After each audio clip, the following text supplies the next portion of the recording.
नमस्कार दोस्तों, जब भी कहीं जंग छिड़ती है, जब भी कहीं युद्ध होता है, उस समय साहिर लुधियानवी की याद आती है।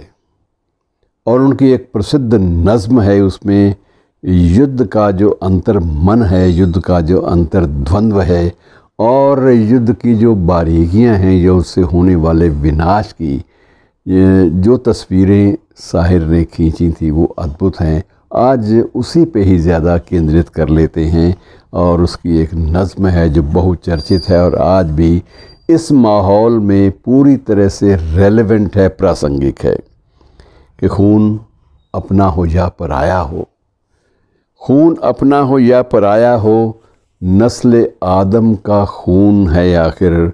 और जंग मशरिक़ में हो कि मगरिब में, जंग मशरिक़ में हो कि मगरिब में, अमन आलम का खून है आखिर।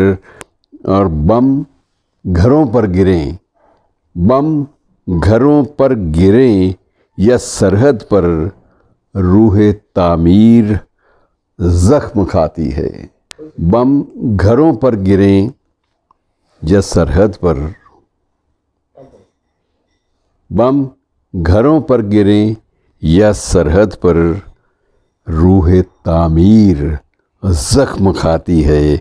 और खेत अपने जलें कि औरों के, खेत अपने जलें कि औरों के, खेत अपने जलें कि औरों के, ज़ीस्त फाकों से तिल मिलाती है।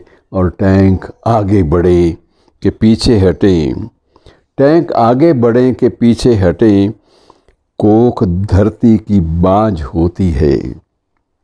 टैंक आगे बढ़ें कि पीछे हटें, कोख धरती की बाँझ होती है।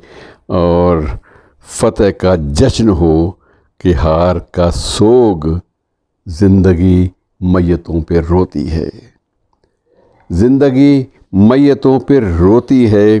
और जंग तो खुद ही एक मसला है, जंग तो खुद ही एक मसला है। जंग क्या मसलों का हल देगी, आग और खून आज बख्शेगी, भूख और एहतियाज कल देगी।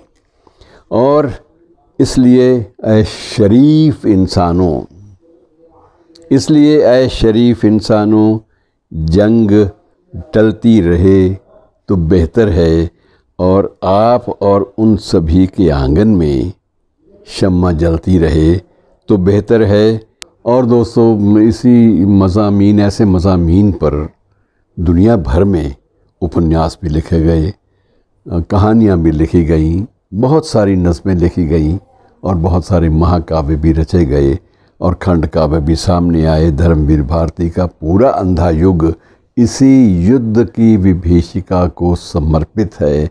और मित्रों, ऐसे माहौल के बावजूद किसी भी इंसान पर, किसी भी मुल्क पर जो आतंक में झुलसे हुए मुल्क हैं या बिल्कुल मुब्तला मुल्क हैं, जो बिल्कुल जंग के मैदान में, उन पर किसी किस्म का कोई अर्थ नहीं है। तो क्या हम ये मान के चलें कि शब्दों का कोई अर्थ नहीं होता, अल्फाज बेमानी होते हैं? मित्रों, ये भी नहीं, हमें अपने अल्फाज जारी रखने चाहिए। हमें अपनी जंग इस वहशियत के ख़िलाफ़ जारी रखनी होगी शब्दों के माध्यम से। शुक्रिया।